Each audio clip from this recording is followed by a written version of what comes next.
नमस्कार किसान भाइयों, मैं पुरुषोत्तम कुमार एक बार फिर बहुत बहुत स्वागत करता हूं आप सभी का आपके अपने YouTube चैनल किसानों की पाठशाला में।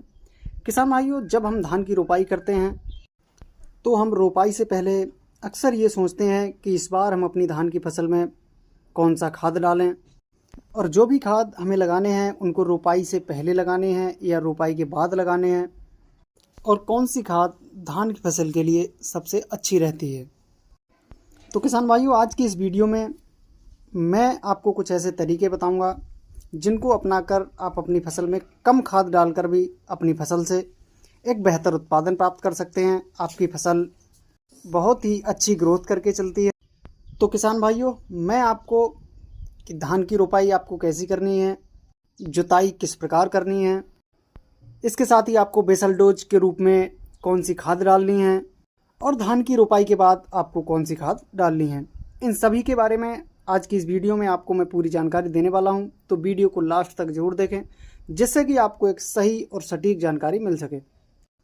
तो चलिए शुरू करते हैं। किसान भाइयों, अक्सर हमने देखा है कि हमारी धान की रोपाई के बाद बहुत से किसान भाई अपनी फसल में DAP का प्रयोग करते हैं या फिर NPK का प्रयोग करते हैं, जबकि यह तरीका DAP या NPK देने का तरीका सही नहीं है, क्योंकि DAP के अंदर फास्फोरस की मात्रा होती है और फास्फोरस को हमें पहले से ही ज़मीन में दे देना चाहिए।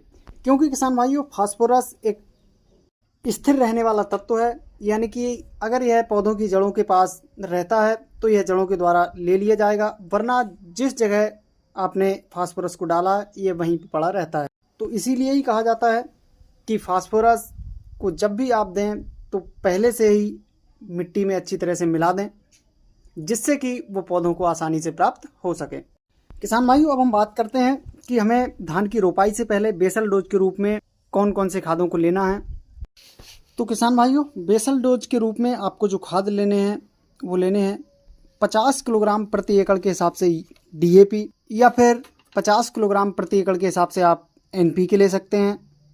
इसके साथ ही आपको लेना है 5 किलोग्राम प्रति एकड़ के हिसाब से रीजेंट, प्लस इसके साथ आप 20 से 25 किलोग्राम प्रति एकड़ के हिसाब से यूरिया ले सकते हैं।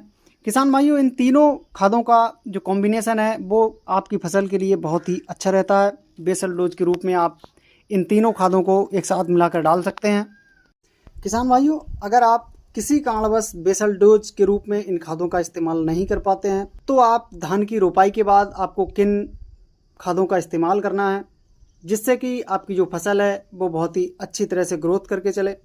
तो आपको लेना है किसान भाइयों 25 से 30 किलोग्राम प्रति एकड़ के हिसाब से यूरिया, 5 किलोग्राम फेरस सल्फेट, और किसान भाइयों तीसरा इसके साथ आप एक हर्बिसाइड रेटिलाक्लोर को ऐड कर सकते हैं।